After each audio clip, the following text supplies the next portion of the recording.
Hi everyone, it's John Mitchell, and in today's video, we're going to look at performance management and the different performance management strategies. So, when we talk about performance management, we're referring to the process that a business uses to evaluate and then hopefully improve the performance of both the employees and the business. Now, we know that it's the employees that carry out the work in the business, and therefore, if they are performing well, then the business is more likely to achieve their objectives, which is why performance management strategies are so important. And employees will likely have areas that they're performing really well at, so performing to a high standard, as well as other areas where they may need to improve.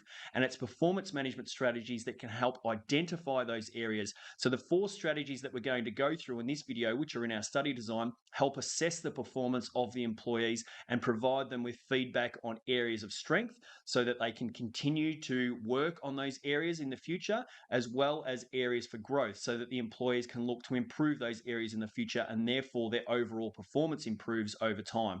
Now, performance management strategies will also look to align any employee objectives with the business objectives so that the work that the employees are actually doing day to day helps the business achieve their overall objectives. The first performance management strategy is what we call management by objectives.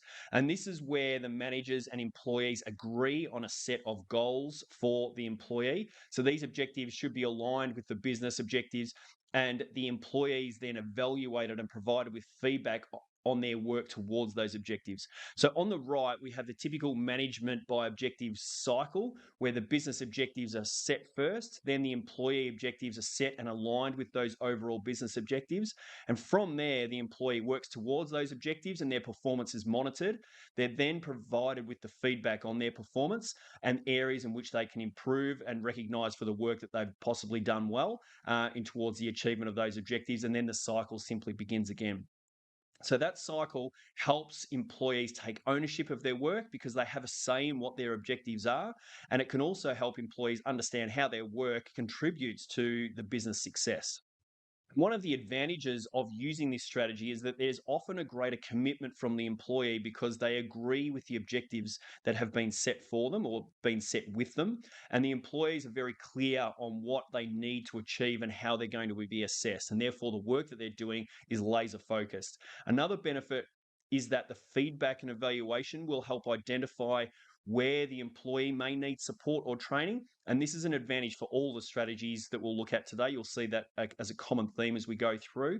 And because the objectives are aligned with the business objectives, the work of the employee is ensuring that the business is actually working towards their success. However, it can be quite time consuming to set goals and provide this regular feedback. It can also be challenging to set the goals that are measurable for all employees in the business. Some roles just don't make it easy to actually set these measurable goals, just depending on what the tasks that they're doing. And if the employee fails to meet the objective, well, it can harm their self esteem as well. Our next strategy is performance appraisal, and this is a formal evaluation of how well an employee is performing in their role. And it's normally an evaluation over a certain period of time. So appraisals are often conducted regularly, for example, every 6 months or every 12 months.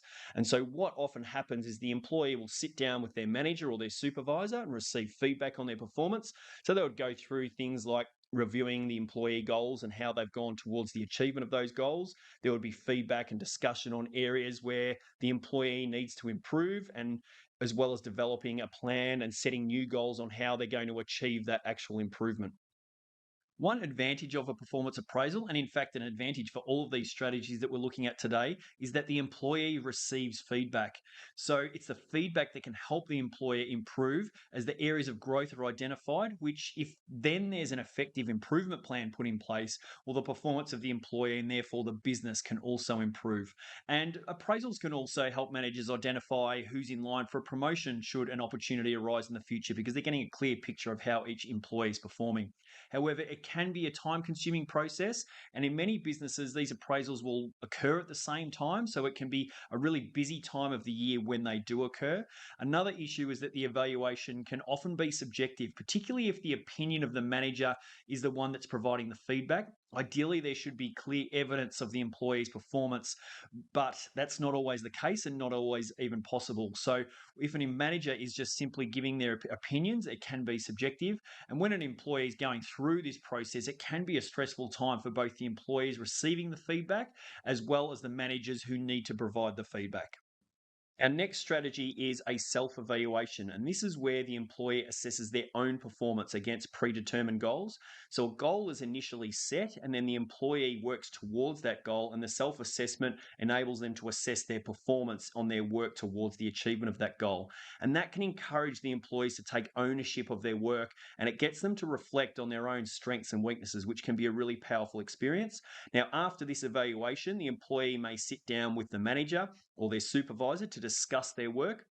And the self evaluation provides the basis for that conversation. And so the manager gets to see the perspective of, or the employee's perspective of how they feel that they've performed and things that they're doing well and the areas where they need some help.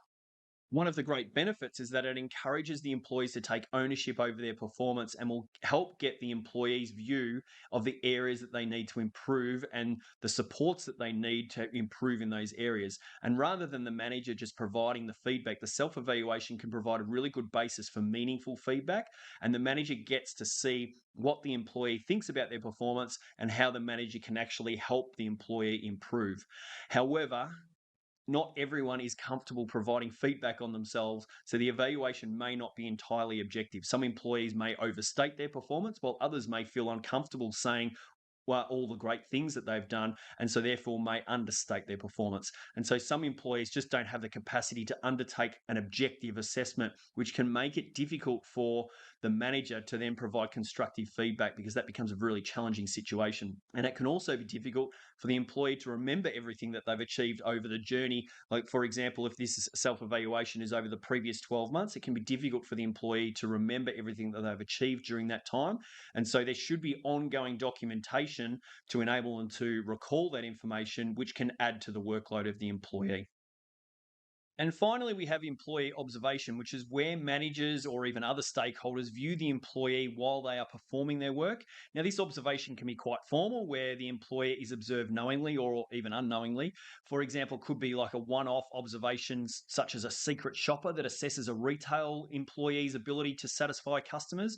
Or it could be quite informal, where the feedback is sought from managers and other employees about their general observations of the employee. And after the observations, the employer receives feedback on their performance, which, like all of these strategies, the aim is therefore improving the performance of the employee. And one method of employee observation is known as 360-degree feedback. And this is where feedback is sought from a whole range of different stakeholders. So it could be the manager of the employee, other employees, customers, or other stakeholders that the employee interacts with regularly. And then this helps provide a more objective and full rounded view of how the employee has performed. One advantage of employee observation is that the employee is actually viewed in action. Therefore, it should be more objective information that's being received. Also, if using 360-degree feedback, the managers are getting a broader range of feedback to help identify the strengths and weaknesses from different areas and different views of which the employee works in. And that should help create a really good clear path for improvement. However, if the employee knows that they're being observed, it may be deemed intrusive or actually cause the employee stress. And because of this, it may not provide an accurate representation of their performance, particularly if it's just a one off observation or if the employee knows that they are being observed. And if the business decides to use 360-degree feedback, well, it can be quite resource heavy as the feedback needs to be sought from all these different stakeholders. And that can require investments, for example, in a customer survey or an employee survey, which is just another expense to the business. So, just to recap, performance management is the process used to evaluate and improve individual and business performance. And the four strategies that we went through today are management by objectives, where the manager and employees are agreeing on a set of goals for the employee and then being evaluated against that. Performance appraisal, which is a formal evaluation of how well the employee is performing in their role over a specified period of time.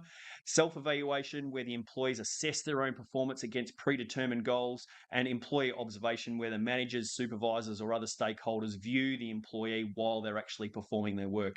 And each of these strategies is about evaluating the performance of the employee and providing feedback on areas that they're performing well, as well as areas for growth, so that the performance of the employee and the business can be improved over time. So that brings us to the end of this video. I can't wait to see you in the next video, but until then, remember that for questions, activities, and help in your VCE journey, then come on over to teachingbubble.com.